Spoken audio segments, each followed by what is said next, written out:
Antes de começar, vou deixar bem claro que o canal Bíblia Top é favorável ao ministério das mulheres, mas não do ministério ordenado. Pastorado feminino é bíblico. Será que as mulheres podem ser pastoras? É óbvio que o trabalho das mulheres nas igrejas são indispensáveis, tanto é que podemos ver isso desde o Antigo Testamento, por exemplo Débora ou Uda, que foram muito importantes na vida do povo de Deus. Vou destacar 5 pontos onde posso te comprovar que as mulheres foram e ainda são muito usadas por Deus. O primeiro ponto é no próprio ministério de Cristo, muitas mulheres o serviam. Sempre havia mulheres importantes com ele, e na ressurreição de Cristo foi uma mulher a primeira pessoa a ver Jesus. Paulo, por exemplo, no fim de suas cartas aos Romanos agradeceu a pelo menos 8 mulheres. E até chamou uma delas de sua protetora. E ao falar de mulheres importantes, não podemos deixar de falar de Maria, mãe de Jesus. Maria abria a própria casa para receber a igreja. As mulheres sempre foram importantes na história. Priscila se destacava até do próprio companheiro, do próprio marido, Áquila. Quando Paulo ia se referir a ele, sempre dizia Priscila primeiro e depois Áquila. Provavelmente Priscila era mais engajada nos planos de Deus. Cristo sempre honrou as mulheres de sua época. Você se lembra da passagem onde Jesus falou com a samaritana? Você sabia que naquele tempo os judeus nem falavam com os samaritanos? E mais dificilmente com as mulheres samaritanas. Em outro ponto, Jesus permitiu uma pecadora ungir seus pés, uma mulher de vida fácil, coisa que um judeu evitaria logo de cara, mas Jesus valorizou o gesto daquela pecadora. Resumindo, as mulheres são certamente muito importantes para o reino de Deus. Imagina só se as igrejas não tivessem elas, não seria fácil organizar a igreja, os trabalhos missionários, o coral e até mesmo as casas. E em alguns casos, que não são poucos, as mulheres compõem a grande maioria dos missionários e obreiras que vão e organizam grupos. Provavelmente a sua igreja seja assim também. Bom, levando todas essas coisas em consideração, por mais que tivemos mulheres importantes no Velho Testamento como Débora e Uda, você não vai achar nenhuma escritura no Antigo Testamento, na lei de Deus, que mulheres poderiam ser sacerdotisas. Elas não eram sacerdotisas, até cumpriam funções civil. Uda, por exemplo, foi uma juíza muito importante, mas ela fazia uma função civil. Débora era uma profetisa, mas ser profeta nunca foi considerado um ofício. Até porque profetas eram pessoas escolhidas por Deus para chamar a igreja ao arrependimento. E podia ser qualquer pessoa, homem ou mulher de fé. Mas aquele que era ungido para dirigir a igreja para governar o povo de Deus era o sacerdote. Cargo do Antigo Testamento, direcionado aos homens. Logo não existia sacerdotisas em Israel. O termo sacerdote é o pastor de hoje. Naquela época pastor era um termo usado literalmente para pastores de ovelhas no campo. E quando vem o Novo Testamento, Jesus escolhe 12 homens para serem seus apóstolos, e não foi por falta de opções, até porque mulheres também andavam com Jesus, 2 Marias, Maria Madalena, e até mesmo Maria sua mãe, mas Jesus escolhe 12 apóstolos homens. Entende? Jesus mantém o mesmo princípio do Velho Testamento onde homens são designados para essa função.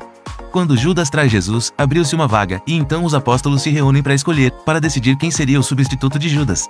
Essa seria uma oportunidade de escolher uma mulher, certo? Maria, mãe de Jesus, seria uma boa escolha. Mas novamente é escolhido um homem, o apóstolo Matias. Indo em outro texto, lá em Atos 6 você encontra a passagem das viúvas que estavam sofrendo na distribuição. E o que os apóstolos fizeram? Claro que para cuidar de viúvas eles mandariam mulheres. Mas não foi isso que aconteceu. E então eles disseram para que fossem escolhidos 7 homens de boa reputação para serem feitos diáconos para cuidar dessa situação. Em outro texto, 1 Timóteo 13 título 1 diz que para ser ungido sacerdote tem que ser marido de uma única mulher e governar bem a sua casa. Assim fica claro e evidente conforme a Bíblia que o cargo de governar, o cargo de liderança eclesiástica da igreja e também da família Deus reserva para os homens cristãos capacitados. Então o homem é escolhido por Deus para ser líder na igreja e também na sua casa. Claro que sob a mesma missão que sua esposa, mas cumprindo diferente função. Entenda que a mulher continua sendo importante, sem ela nada acontece, mas é preciso compreender que mulheres e os homens possuem diferentes funções dadas por Deus. E isso não quer dizer que o homem seja melhor ou mais inteligente que a mulher. Se você parar para observar, a maioria dos professores são mulheres, mas todavia o pastorado não foi uma função de Deus delegada para elas, e não há nada na Bíblia que justifique o pastorado feminino, nem no Velho nem no Novo Testamento. Um texto que é muito claro e também muito polêmico é 1 Timóteo capítulo 2. Talvez por ter uma interpretação errada e muitas vezes usada de forma agressiva, mas vamos entender o que esse texto nos diz. O texto basicamente é uma proibição de Paulo: eu não permito que a mulher ensine e exerça a autoridade de homem. Muitos usam de forma errada esse texto para dizer que as mulheres não podem nem ensinar nada. Claro que isso é uma leitura errada, até porque em outros textos você vai encontrar mulheres ensinando outras mulheres ou seus próprios filhos. Não permitir que a mulher ensine e não exerça atividade sobre o homem, numa interpretação mais correta, significa que a mulher não pode ensinar de forma que ela exerça autoridade sobre os homens. Paulo aqui nesse texto não diz proíbo que existam pastoras, mas Paulo diz que mulheres não podem ensinar em exercício de autoridade, ou seja, elas não podem fazer aquilo que é típico dos pastores fazer. Mas esse texto diz para as mulheres ficarem em silêncio na igreja. Esse é outro ponto polêmico que de novo é usado de forma errada. Quando Paulo diz para que as mulheres fiquem em silêncio não quer dizer que elas tenham que ficar mudas, mas que não exerçam uma explicação pública de ensino na igreja.